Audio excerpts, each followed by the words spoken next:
We'd like to welcome Dr. Neil Hopkin, the Executive Principal from St Mark's School in Dubai. Good to have you along.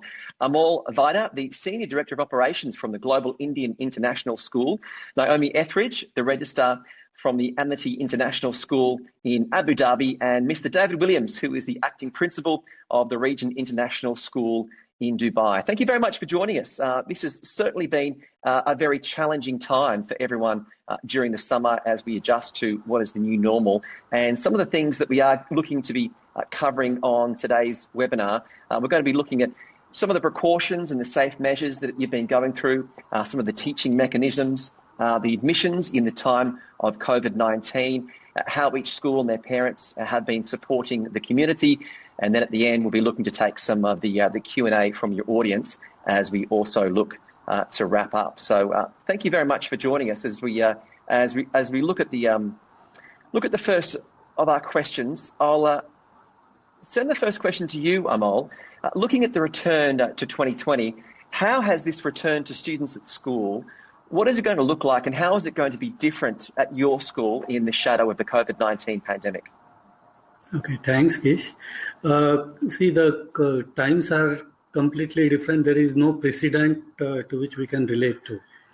What we are building on is a situation where we want all parents to basically send their child to the school, because we believe that schools exist to, manage children, to help children manage their learning process. And the way children learn, it is essential that they attend the schools. From the parent side, we understand that there are apprehensions, and we have taken adequate care to ensure that they are properly addressed. Physical distancing, the need for social and personal hygiene, how that has to be conveyed to the child and the family, and all the basic precautions for entry and exit of people who are concerned with the learning process has been taken. The school as a entity is ready to receive the children, and we just hope that life returns to normal for all our children in both our campuses in Abu Dhabi as well as Dubai. Dr. Neil, as the Executive Principal of the St Mark's School in Dubai, how are things looking? How are things going to be different for you and your students this coming semester? Well, I think things are going to be clearly very different, but things are also going to be substantially the same. And I think that's an important point for every parent to be reassured by. People have endured a long period of lockdown and their children's absence from school. And of course, their primary concern right now is that their children are safe and they're entering a healthy environment. And so there are many things that have changed, temperature sensing, cameras on entrance, very strict and limited pathways around the school that will enable contact tracing for us if necessary. We have a 5-story building here, and so we've reorganized secondary classes so that students remain just on one floor rather than moving between several floors for different subjects. So there are clearly a number of changes, and there are many more, of course. We have fantastic UV filters, a whole protocol for how children, especially young children, will learn how to better manage hand washing. Don't forget to sing happy birthday twice. And the whole process around a different lifestyle change. So there are many changes, and it will take time for students and parents to become familiar with the new normal. But I think we shouldn't lose sight of the fact that schools exist to provide outstanding education. And here at St Mark, that's what we do, and we will continue to do that. So within the new normal, there'll be a whole bunch of old normal as well, where our interactions between teachers and students that really are the hallmark and the foundation of a fantastic education will stay the same. We'll still be interacting with our students and driving them forward. And students will still be able to interact with one another, albeit socially distanced and under new behavioural protocols, but nevertheless, they'll be with their friends. And I think for those of us, I have 3 children, and for those of us that have endured a period of lockdown with our 3 children at home whilst we work, actually the return of any kind of normal and any kind of familiar setting is one that's very welcome and very well received. So yes, there will be a change, and we've made many changes here to ensure safety, but there'll also be a large degree of familiarity and I think probably a collective sigh of relief across Dubai and Abu Dhabi as parents say, thank goodness the children are back at school. Yeah, Dr. Neil, it's a good point. Speaking to a lot of parents having to go through most of the year with the children at home and then also the school holidays while they've been trying to do their work from home as well and help the kids. You know, it's been a time certainly like no other. I'll throw to you, David, the acting principal there at the Regent International School in Dubai. Dr. Neil made a great point that we've got all these changes, but at the end of the day, it's an academic learning system that should be our main focus. How have you found that balance hard where you've got to adhere to all these changes, but at the end of the day, you need to remember what we're here to do, and that is to educate the children? Yeah, absolutely. And first of all, thank you very much for setting up this opportunity, and I hope everybody watching is safe and well at home. It has been a challenge to ensure that all children are receiving that quality education, specifically last term and moving into this term. But it's one that we've managed to achieve, and I'm sure many schools across Dubai feel that same way too. It's about being adaptive, and it's about being fluid to change. And we're going to have a lot of families that feel two ways about sending their children back into school and whether they do want to continue with online learning. And it's about us being able to have the systems in place, which we have obviously heavily planned and invested for over the past few months, to ensure that all children do have that capability. Will it be the same as being in a physical school? I think all parents are aware that there are slight changes, and it's not as socially connected to the children in their class, but it is a valid, rigorous education system, and we are able to reach children both physically in a physical school, which we are looking forward to welcoming everybody back, and also online as well. So it's been a challenge for teachers, it's been a challenge for parents, as you've said, as Dr. Neil alluded to, but it's one that we're certainly ready for. I think the lessons are how easily kids adapt to so many situations. I think that we can sometimes even take inspiration from how quickly children can adapt to any sort of situation. Naomi, I'm going to throw to you, whilst you're there working as part of the registrar. I know you've been speaking a lot to parents and families. What is the main concern that when you've spoken to parents and families going back to the school year for 2020, what has been that one thing that seems to have been their frustration or their main cause of anxiety? Hang on, I think you're on mute there, Naomi. Oh, sorry. There we go. Got you. The main concern is being their children's well-being. You know, the most important thing is they want their child to feel safe and secure as we welcome the children back in. I think parents are quite anxious still at the moment. So for us, the key thing has been that communication. So to keep the communication, the community of the priority. But parents just want to ensure that the children come into a safe environment. They feel relaxed and comfortable. So we're really going to focus across the whole school from, nursery right up to secondary, that the children's well-being is absolutely paramount within the community here at Amity. So that's going to be our key focus, and having those parent communications. Yeah, it must certainly have been a stressful time over the summer, having parents that are being in contact with you. Have you found maybe parents of younger children who are maybe entering school for the first time, did they seem any more concerned maybe than older parents whose kids are well into their academic studies? Yes, definitely, because the younger children can be so absolutely. But I think the main thing is it's just that reassurance. Children need to be in the education and to continue their learning. So I would say yes. But that, again, going back to the communication, that's been key, just reassuring the parents, in this ever-evolving process that everything's going to be fine and the children are going to be very well looked after. Well, thank you very much to everyone who's typing in some messages and some questions. We will get to your questions at the end of today's webinar. We will also be having some polls that we'll be putting up, looking for some questions to get some feedback for you. So if we can ask you to, if you're watching at home, turn off your VPN, because it's going to give you your best access to today's webinar. I want to look at what are some of those precautions and those practical measures that schools have adopted to keep both students and schools safe. To you, Dr. Neil, I know we've mentioned how we've got to educate the kids to not just wash their hands, but to sing happy birthday when they wash their hands twice. Of all the measures and the precautions that you put in place, what do you think are going to be some of the most challenging to adhere to over this year? Oh, I think there's no doubt for us as a society at large that the most challenging protocol that we all need to follow, and we see it on our highways as we drive around, is that sense of responsibility. It's a collective responsibility, isn't it? Our approach here. So, we all have masks, and the masks really are about protecting somebody else.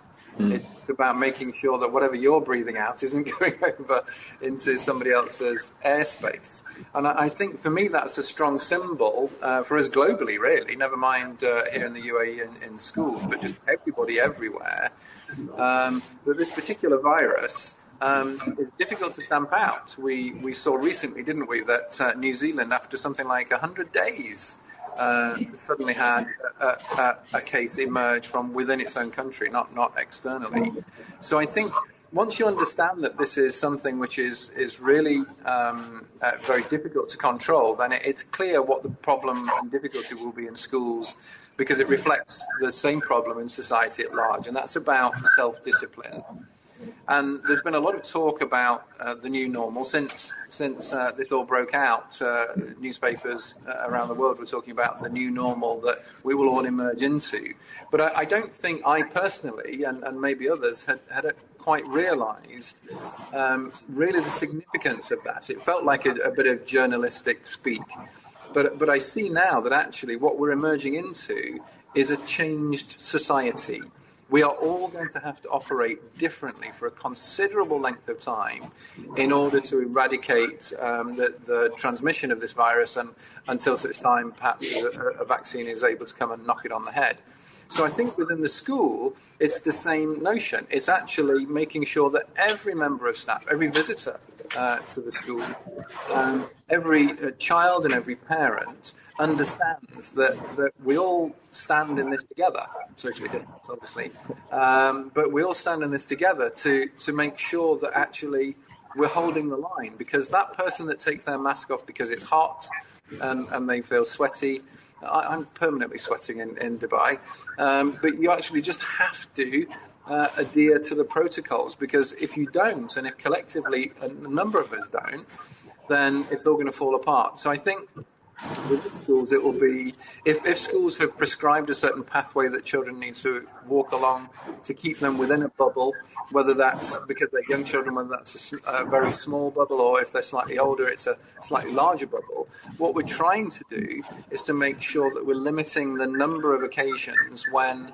a potentially infected person could cross paths with someone who isn't infected and actually pass the virus to them. So a simple measure like that of understanding, I enter the school here, I follow this pathway, I go to my space, I behave in a certain way in that space and with the people in that space, and then I follow this pathway at the end of the day, and I go here, and my parents are also observing and following the rules, and they're waiting in a particular place to collect me, socially distanced. I think that's important, but I should emphasize that what happens within school is no different to what happens at home.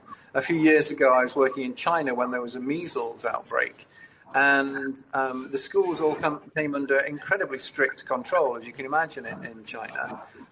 However, when I was driving home from my workplace, I'd see many of the kids who weren't allowed into school playing with one another, and kids from other schools on a bit of ground playing football together. And so there's a sense of irony to that. We're jumping through all of these hoops, and yet people, families, perhaps aren't following sensible control rules at home. So I think really, I would say the number one thing that is going to be difficult but essential will be about everybody being sensible, being altruistic, caring about others, and following the rules 24/7. If we do that, then we put ourselves in a good position to minimize the number of infections that occur. It's a great point, Dr. Neil. I can just envisage, the schools working so hard during the day, and then, come pick up time, too many parents are congregating and breaking the rules, and it would be frustrating for everyone to try and, maintain the self-discipline of the kids. I'm going to throw to you. You've actually spoken about the importance, I think, of trying to get as many kids to school as possible, because that benefits the learning, and I agree with that, certainly in principle. So, having taken that path, what have you found really hard in having to have, those practical measures? Have you got lines in the school? Have you got distancing spaces? How are you looking at having kids, play and socialise during lunchtime? Yeah, we are looking at it as a collective responsibility. We understand that the basic need of the child to grow is by attending the school. At the same time, there is a risk involved because of the COVID pandemic. So what we are looking at is putting it across to each and every person who is associated with schooling as a collective responsibility. And that means right from housekeeping to teachers, to the support staff, to the parents, and the child himself or herself is responsible for three things. Taking care of herself or himself, number one. Taking care of the group where he or she operates, number two.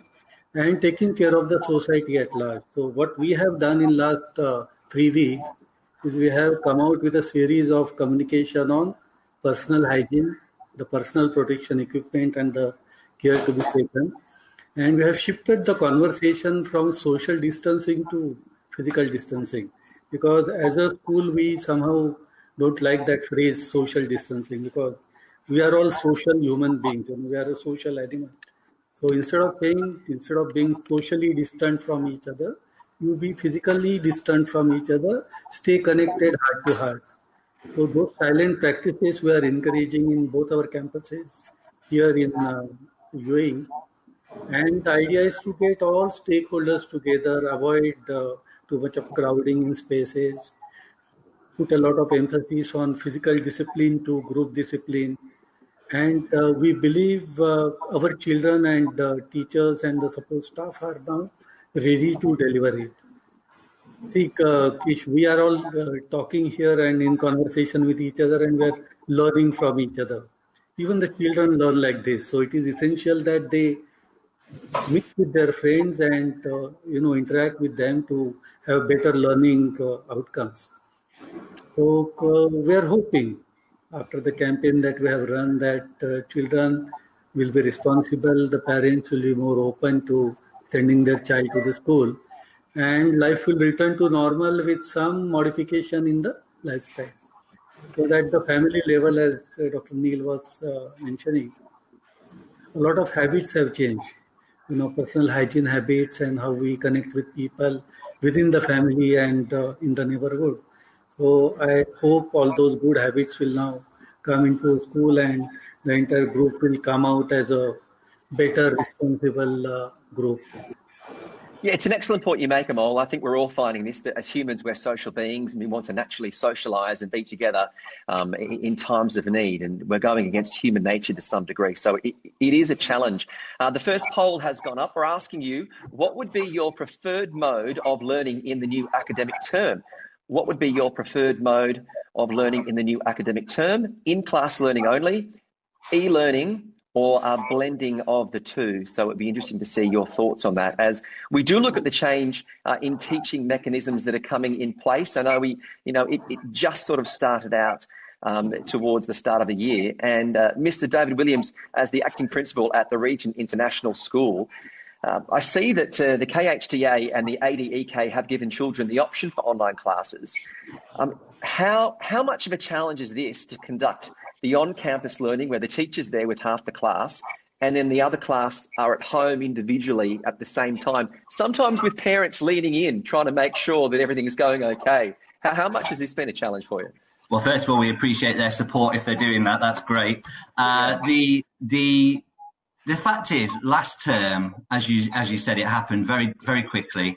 We were put in a scenario whereby we went to online. Luckily for us, we've always had elements of flipped learning whereby children are able to access lessons using a variety of platforms. So we didn't have a standing start. We were very lucky here at Regent International School. And I think this will be different to what it was in term 3, where we were very successful in conducting distance learning. But it won't be that difficult, because we, as human beings, we don't forget what we've learned. We've gone this far, we've gone through this journey of learning how to use technology as a way of distributing lessons, a way of communicating with children, and a way of even allowing children to have social interactions with their peers in a safe and controlled environment. We're not going to forget what we've learned, and moving forward, what we've moved to at Regent International School is where children will actually have a physical desk in the school, where the teacher will be able to speak to them at times when they need to, but also be muted at times when they're speaking to other children, just as they would in their normal classroom.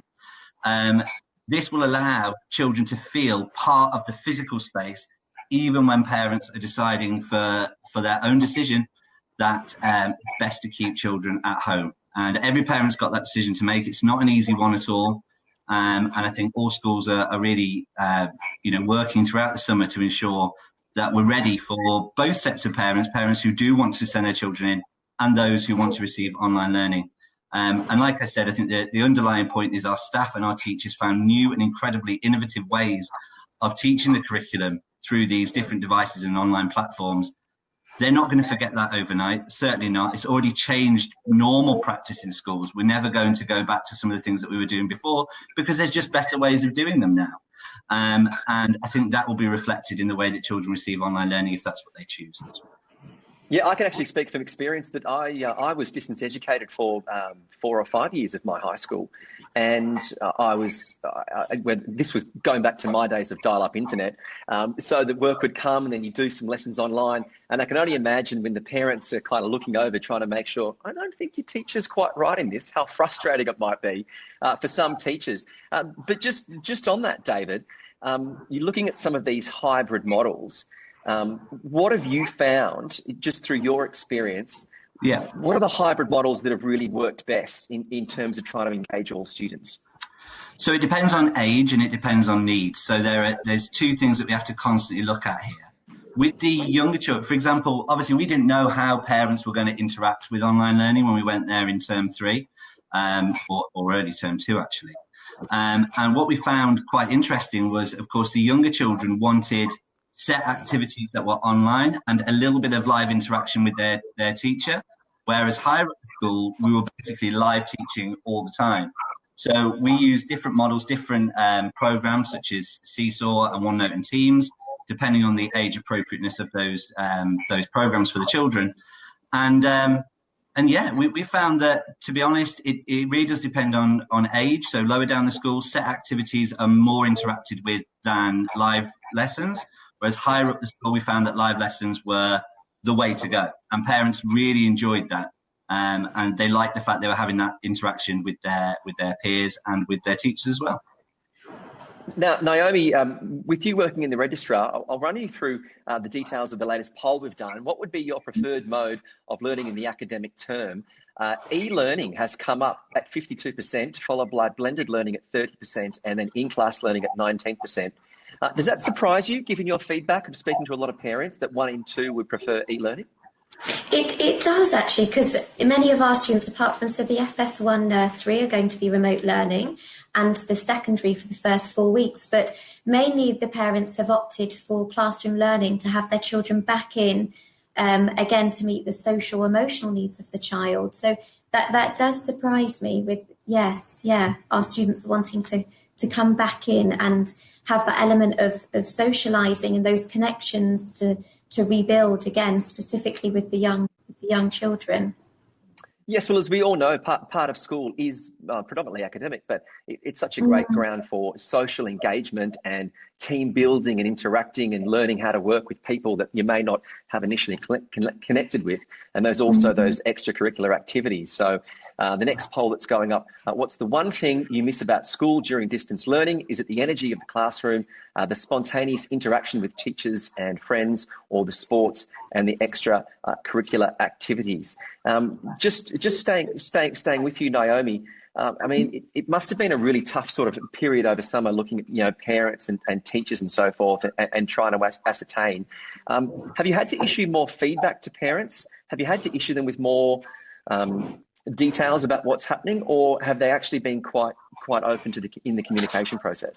Absolutely. Communication has been a huge part of my role over the last, several weeks, actually. So parents, they're just wanting to understand exactly what it's going to look like, how it's going to work for their child. So yeah, I've spent a huge amount of time just speaking to parents over the phone, arranging Teams calls with them, just walking them through what it's going to look like. That's been a real key thing for myself, specifically in admissions. It's certainly a tough time for a challenging time, because we're going through this, which we hadn't before. So thank you very much for everyone who is sending through some questions. We will get to your questions at the end of today's webinar. You can also answer today's poll, as we're focusing on the challenge of reopening schools, what the new academic term will look like. So thank you everyone who is joining the webinar online. And if you do want to catch up, it will still be posted on Facebook and the website. So if there's someone you know who might want to watch it at a later date, you still will be able to have access to it. With the teaching mechanisms, I'll throw to you, Dr. Neil. Do you see, having had your experience here, between, I guess, parents having a greater input into their child's learning, given that they've been at home and have been able to watch how their teacher and how their students and how their kids work? Do you see there's going to be more collaboration between the students, the teachers and the parents going forward with the academic system? Well, I would like to think that will be the case. I mean, I think that parents' experience has been mixed insofar as perhaps some parents have found it very challenging, as you were saying earlier, to juggle between their own commitments of work and their children's needs, especially if their children are younger. And I think the online experience is variable according to the age of the child, for obvious reasons. So an older child is more independent and therefore perhaps requires less parental support during the learning, whereas a younger child, who ostensibly, if they're down in the early years, the foundation stage of the school, they really are very, very driven by their movement around the classroom space and the interactions they have with their children. So your latest poll showing that 64% of people have been missing spontaneous interactions, I would imagine that a large proportion of those would be the parents and the children that are younger, because actually that's really what they need, the spontaneity. And so I think the parental experience is mixed, really, dependent on their child. So the reality is, I think, when we look at this situation and the fact that it's not going anywhere very quickly, is the fact that we are all going to shift into much more of a blended environment. And perhaps those of us that have had to work at home have discovered, hey, it's not bad, actually. I can pretty much manage a lot of my job at home, and I never thought I did. Or maybe more to the point, our bosses have discovered that we can manage our job working from home. And so if we are going to enter a period, and who knows, but if we're going to enter a period when we can move in and out of various degrees of lockdown, then actually we are all going to need to be more fluent in terms of either being in a space like this where you might interact with people, or actually being in an online environment where you're using a different platform to interact like that. So I think it will be very interesting to see how parents engage. One of the interesting discoveries we made, and we absolutely didn't expect it, was during what we call Parents' Evening. So a parent consultation, when the parent comes in to say, how's my child been learning this particular term? And of course, the one for term 3 occurred during the period when we're all in lockdown, and so they occurred online. And we had overwhelming positivity from parents about that. Many dads, I have to say, who said, this is brilliant, because I can turn up for my quarter an hour, half an hour interaction with the teacher talking about my child's progress. I don't leave my desk, and when I finish the meeting, I'm straight back to work. Instead of it being an hour and a half drive over from wherever they are to have to queue up and then wait to meet the teacher. And so suddenly the parents are saying, how marvelous. Now, it made me smile, because I remember trying to introduce this 10 years ago at a school I was working at, and parents absolutely hating it and saying, isn't this terrible? We want face-to-face. So the changing context changes what people expect from schools and how they judge the level of service that a school is giving. So in this context, I think that parents enjoy the online interaction.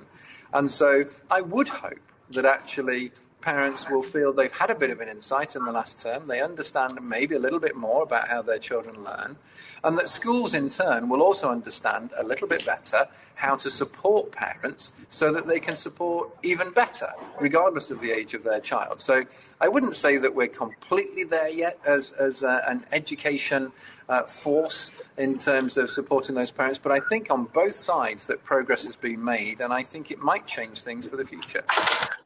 Yeah, it's a very good point that you make. I think that a lot of people have found, certainly professionally in their work, how productive they've had to be because they haven't been pulled into an HR meeting because someone's had their lunch regularly taken from a fridge. And we have all this stuff that wastes everyone's time that allows us to be more productive. I want to get your thoughts on this poll because I know you've been focusing on having students back in the classroom, you know, as a priority. The poll, what's the one thing you miss about school during distance learning? 64%, that spontaneous interactions with teachers and friends.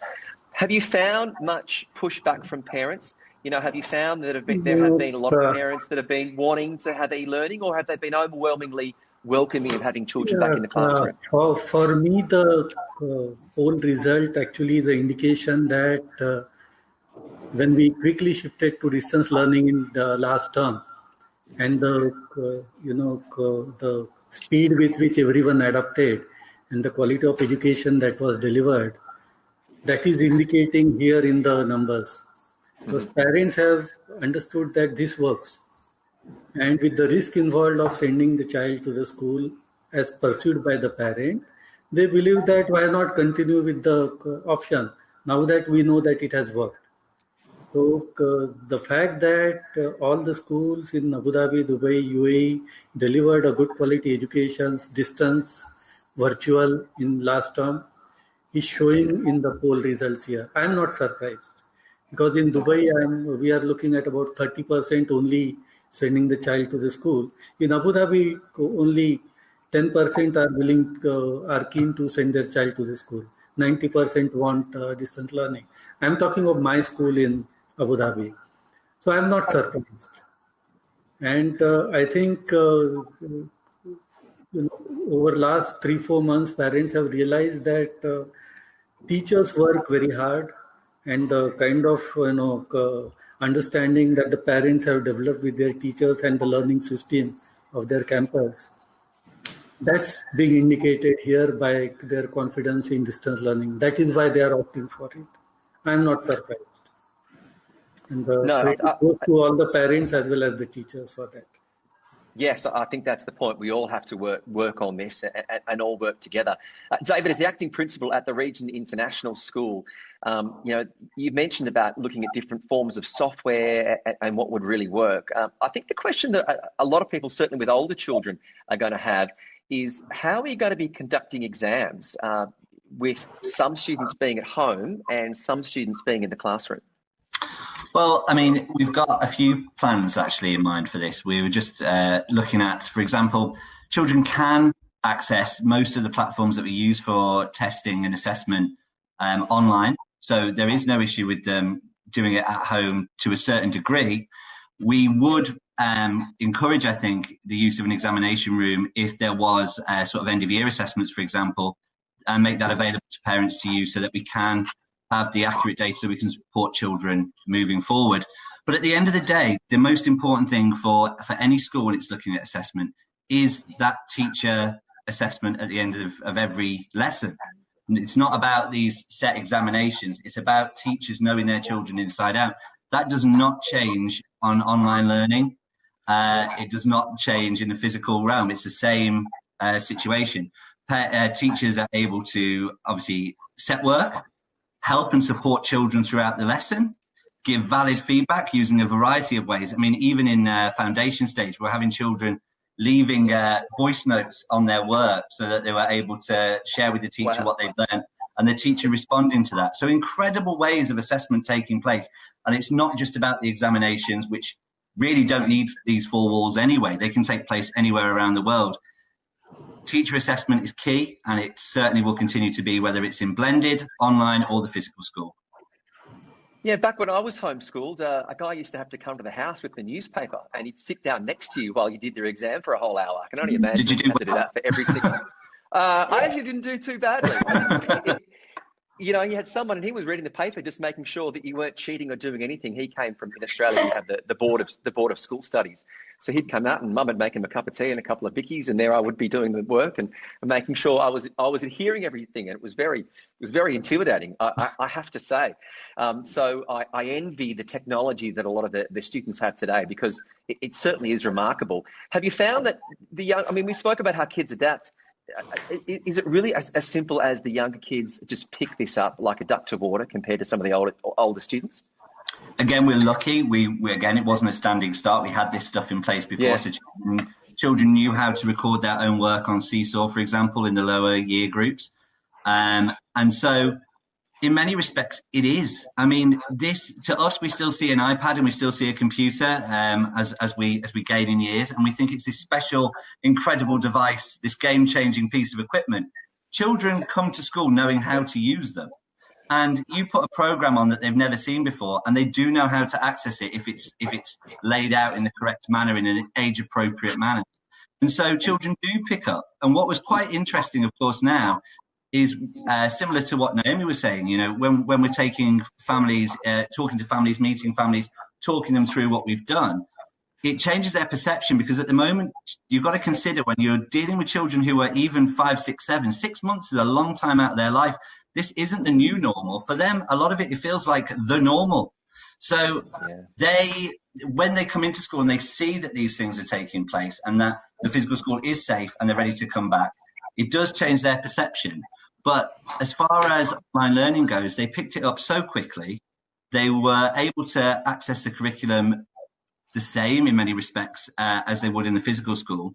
So to answer your question, yes, really, they did pick it up very quickly with the support and with the expertise of the teaching staff behind them. And which subjects have you found the hardest? I'm understanding that maybe some music subjects or some of the physical health subjects would be really hard. Maths and English, I could understand, might be easier. But which subjects have you found the most challenging to set the curriculum for? Quite interestingly, we have a fantastic music department, a fantastic PE department here at Regent International School. We kept getting retweeted by the KHDA and all the fantastic things that we were doing here. Of course, it's a challenge, but you've got to be innovative and creative. I think as far as take up and as far as actually progressing with the curriculum, science was a challenge, because a lot of the parents don't have the equipment at home in order to conduct the curriculum efficiently. Plus, so thinking out the box on how we actually did that was a lot of videos and a lot of things that we wouldn't normally do. We want children to experience these things. And of course, lower down the school, where you're still at that concrete, that physical stage of counting and needing resources to do that, that could also lead to a few challenges as well that we had to tackle. Literacy was absolutely fantastic. You know, teachers were able to give a stimulus, whether that be a story or a hook of some description to get the children engaged, and then set the task online, and the children just upload their work at the end. And again, as I've said, we were not going to go back to everything being the same as it was before. We found that the audio feedback led to greater adaptation from the children and their knowledge on how they can progress their work forward. So, yeah, very, very different depending on the subject. But overall, I found anything that needed physical equipment and anything that needed preparation and planning in class times. For example, you're doing a science experiment, it can take up to an hour to actually organise that and set it up for the children. They could be the challenging areas. Yeah, and sometimes the kids can teach the parents at home. I'll bring you in, Naomi, on that subject. How have you found that, you know, in dealing with parents that, you know, they want to take part in science, but we don't just have Bunsen burners at home and we don't have all the, you know, all the different equipment. How has that been challenging for you to communicate to families? I think the key thing is like you suggested previously, was just being about creative and coming up with different models and how they can access that curriculum. So just speaking with the tutors, the teachers, and just constantly adapting to what they're able to use at home and just changing any method. So the final outcome is, you know, come up with a solution, but getting there through a different way. And that's ensured that the child's actually thinking in a more creative way at home as well, which maybe in a school setting they wouldn't have done, because it's all been placed there ready for them. So it's allowed for them to think outside the box independently. So I think that's been a positive thing, absolutely. Yeah, I think there are some parents happy that they don't have a recorder at home when it comes to music class, but that could just be from my own personal experience. Have you got any examples, though, from your time of maybe some of the more creative examples of what parents have had to go to help their kids adapt? Or is that really something you're probably going to find in this next coming semester? Yeah. So just, no, it has been in the last semester. So I'm just speaking directly for my son, for example, that I've had him at home, as well as working myself from home. So, they've done so many fantastic things to keep the children engaged. So my son was in FS1 last year here at Amity, and they did so many creative things, from cooking, making things, arts and crafts, and certain experiments. And again, it's the teaching remotely that's caused that created my son to think more independently, which was fantastic. And now, just staying with you, I want to move on to how things have changed in regards to admissions. How looking at this next semester, how has the admission process changed because of COVID-19? Yeah, so very quickly we had to adapt our approach, because normally we would have parents coming in. It was a very face-to-face process. Parents are wanting to come in, they're wanting to get a feel for the school as they walk around, because that tells a parent everything when they're seeing children in the setting. So we had to quickly adapt, and we did that very well. So the whole process of applying for their child, their son or daughter, they could complete the whole process from application to, us accepting them, admitting them, all remotely. We were testing students at home, so they were doing the Cat 4 assessments remotely. It was all done and all accessible. Even now, we're in the final phase of getting all of the documentation for parents. Again, it's all being done remotely. They can upload and be self-sufficient with everything.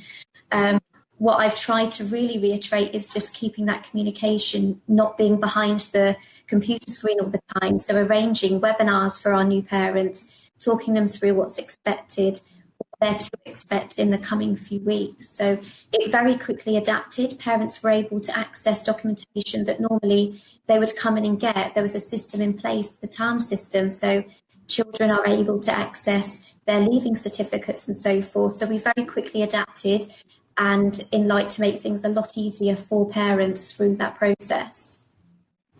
Amol, at the Global Indian International School, how have you changed the admission process because of COVID-19? Yeah, as Melanie explained, everything had to go online quickly. So we have been doing Zoom meetings, Zoom assessment. Every single step of the admission process has gone online.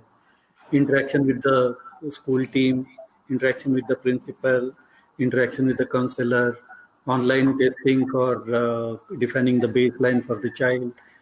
All the things have been done online, and including the school too. So we always had a 360-degree tour of the entire campus, both in Abu Dhabi and Dubai. That came handy under the circumstances. It hasn't really affected our enrollment. Numbers have increased in both Dubai and Abu Dhabi. Wow, okay. And so far, so good. But as I said, I will come back to the basic thing again. School is a very large ecosystem, and very soon the virtual learning will, run its course. So I'll still recommend the parents to come back to physical schooling. Yeah, look. Send a message to all our parents. It's always the case. Part of me would like to be homeschooled because I know I wouldn't get a detention for getting my sports shoes when it comes to PE. But at the same time, that importance is there. We're there to learn with our peers and learn with our friends and learn from our students as well. It's a huge ecosystem. A lot of things are simultaneously happening in different parts of the school. So child is not necessarily learning only in the classroom. There are many other learning spaces in all campuses where many things are happening simultaneously, and they all add to the learning that the child undergoes. And that cannot be any way replicated at home. while you have an additional safety and security or a sense of safety and security at home, that safety and security can be brought into the school, but the learning spaces and the entire regimen of learning process cannot be easily replicated. I'm not saying it cannot be done by anyone at all, but it cannot be replicated by all families at home. That's the challenge. And allow me to put it, but over a time, if only distance learning is going to continue, we'll have learning gaps happening for all children. That's what I'm more worried about as a parent myself and as a person who is leading schools. That's what I wanted to put across to the audience here. Maybe. And how challenging is that, Amol? Just interrupting you to get more on that point. We as teachers, we know there are some students who don't pick up, certain parts of the curriculum as quickly as others. And if they're at home, how hard is it to hold up the rest of the class in order to make sure that student who is not being able to apply the lessons, is able to be brought back to speed with everyone else? That's the challenge, isn't it? Engagement is a problem. However hard you may try to engage with all the children virtually, many of the nuances, including the body language and the silence before a child responds to questions, all those cannot be fully grasped virtually. Because when the teacher is doing a virtual lesson, he or he is not able to watch all the children, which happens in a classroom. So even if a child is not participating in the learning process, a physical classroom, the teacher will quickly notice that and then alter the lesson plan or the lesson plan delivery accordingly. That somehow is a gray area. And while we have had novelty of virtual classes, it's a matter of time before the deficiencies and the limitations are understood by the parents. What has happened in last 3-4 months is parents have understood very properly that teachers do a lot of things in the class. So the perception that teachers do nothing and the entire transactional relationship that many parents had with the school, that is now gone because they have understood that teachers do many things. But beyond that, now when you come to the basics of learning and the long-term learning outcomes, I think we are walking on a thin line. If we don't chart our way forward properly, and I'll recommend that 100% educators like Dr. Neil and they are the ones who can possibly throw more light on this. But this is what I have understood in last 5-6 months of virtual learning and teaching that I have monitored in 2 campuses here in UAE and other 20 campuses outside UAE for global schools.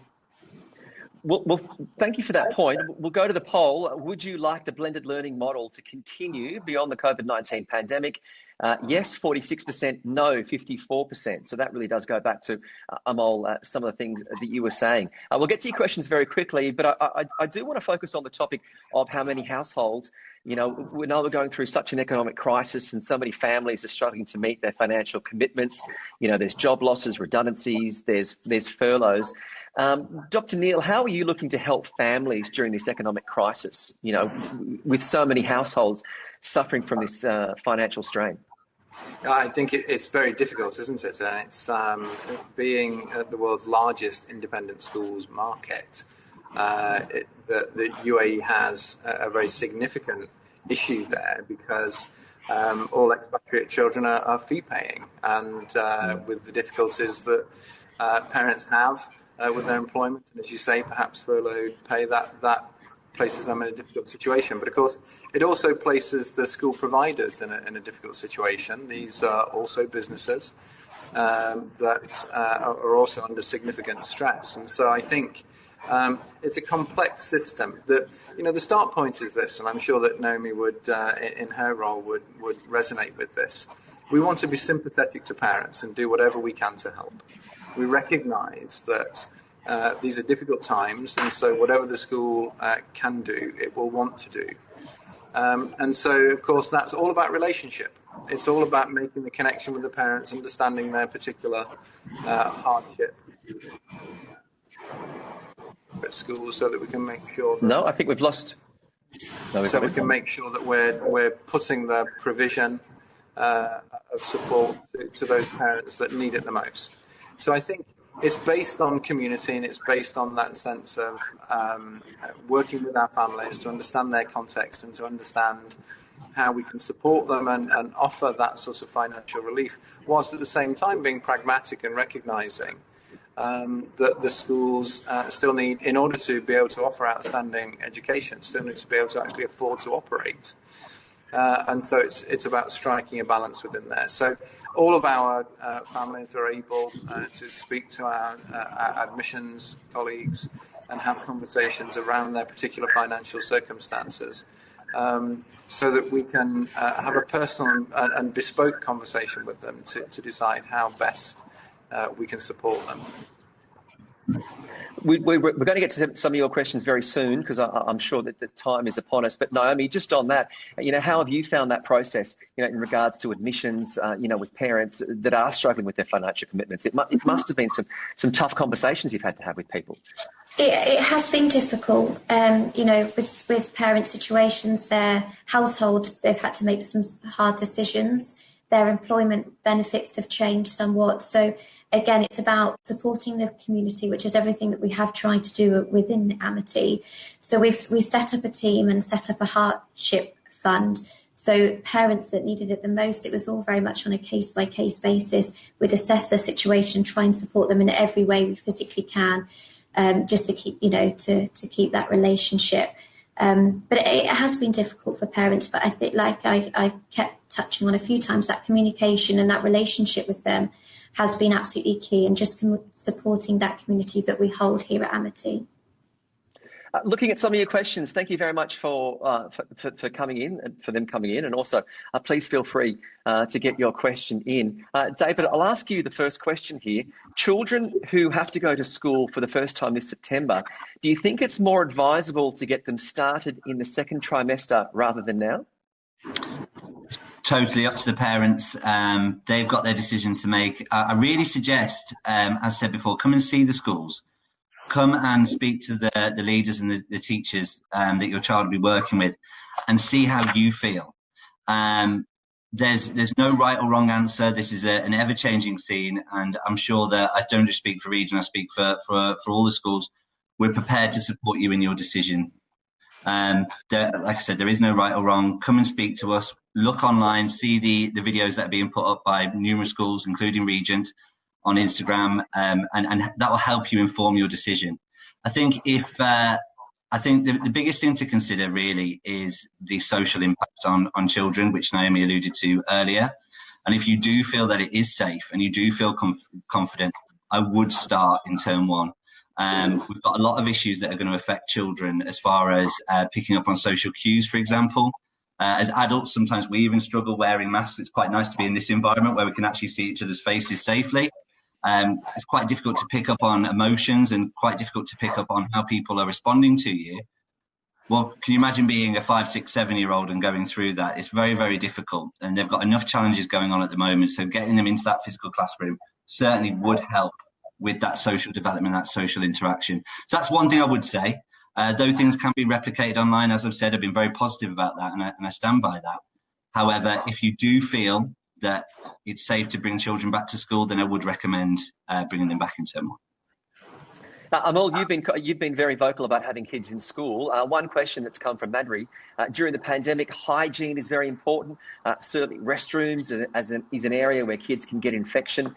So, how are you instilling, the right protocols so that the children can remain safe at school? Yeah, so we need to go beyond the systems and protocols, because ultimately the responsibility of personal and social hygiene rests with the individual. And therefore what we did was, we have been running a campaign on personal hygiene and physical distancing for last 3 weeks now. And we are emphasizing to the parents that right from now you ensure that your child is aware of how to take care of herself. ultimately the individual has to learn to take care of herself. You see, this pandemic is not going to end so very early. I mean, even WHO is saying it will take probably about 2 years for the pandemic to turn south. And this is not the last pandemic that our society is going to face. It's important that as a family unit or in the school, we teach the children how to take care of themselves and live a healthy and sociable life. And it's a process, it's not an event. And that's what we are focusing on. Have right kind of SOPs in place, have the right kind of processes on the ground working, and also a very positive, healthy communication to the parents and the children. And Yeah, I'll have to. That's an excellent point, and I'm only just wrapping you up there because I know we're pushing for time here, Amol. But it is interesting that you say that yes, it is up to the students, but it's up to the teachers, and it's also up to that message at home in order to be, taught these lessons. Rakeem has sent through a question that I want to throw to you, Dr. Neil. For very young children, up to 5 and 6. Say e-learning just doesn't seem to make sense. At the same time, it's very difficult to keep them from touching everything around them in a class setting. So how does a school deal with that guaranteed safety? Yeah, it's tough, isn't it? It's what a difficult choice that you have, really. I think, for young children, the classroom is an essential part of their learning experience. And that's been recognised by the regulators. Insofar as there are stricter controls around the size of the group that the children can be in, and also in terms of the pathways that the children have. And I think we all recognise that very young children will just struggle to adhere to the rules because they're very young. It's part of who they are. They perhaps don't understand the significance or become more irritable with the restrictions. And so we have to sort of gather around the child and make sure that we put things in place that will allow for their youth whilst at the same time ensuring for their safety. And so having these much smaller bubbles, having very, very careful control about the adults that have interactions with them, and importantly, making sure the adults don't have interactions with other groups is an important part of making that bubble. It won't ever be an airtight seal, as we've said earlier. Who knows where the kids are going to go afterwards at the end of the school day. But within the school day, we can control who they're coming into contact with and making sure that that's consistent so that we're not denying them this crucial experience that your question alludes to, really, Kitch, that actually online learning is particularly challenging for younger children, whereas being in school is the best way for those children to develop.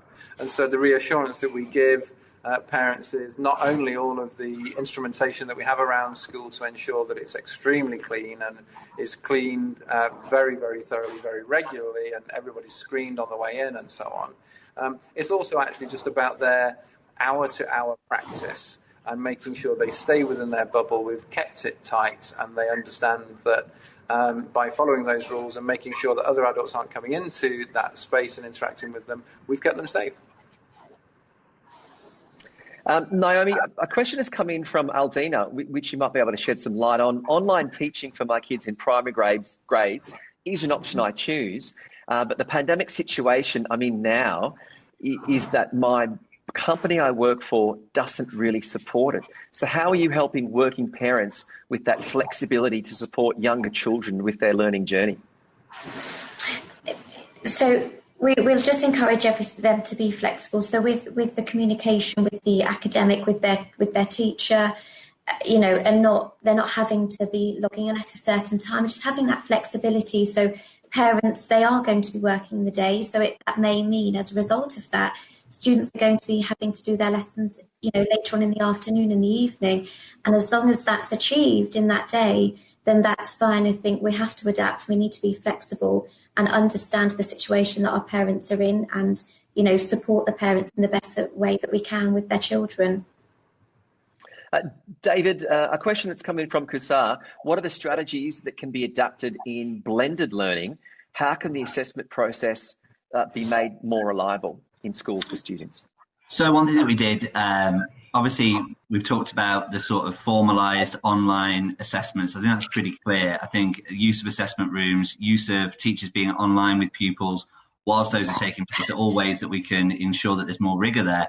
The other thing is looking at different assessments that happen throughout the year and teachers being live in the room with those children. We've done this quite often, even down lower school with phonics, for example. We did it with reading tests and spelling tests higher up the school. Having teachers there and actually almost treating it like a live lesson, but using it for assessment was quite valuable. And we got some really good data from that, and we're able to share it with the children to move them forward. Well, thank you very much for everyone who has taken part. Thank you for your questions. Thank you for everyone who was logged on and watched with Gulf News and taken part in the polls. Personally, I'd like to thank all of our speakers today. Mr. Amol Vaidya, the Senior Director Operations from the Global Indian International School. Thank you. Dr. Neil Hopkin, the Executive Principal from the St. Mark's School in Dubai. Mr. David William, the Acting Principal from the Regent International School in Dubai. And Miss Naomi Etheridge, from the School Register from the Amity International School in Abu Dhabi. Thank you very much for giving up your time this morning. It's been very beneficial and a learning process for everyone. Thank you for watching. My name is Lachlan Kitchen, and we look forward to having you live and as a guest for our next Gulf News webinar. Thank you very much to everyone for taking part. Thank you. Thank you.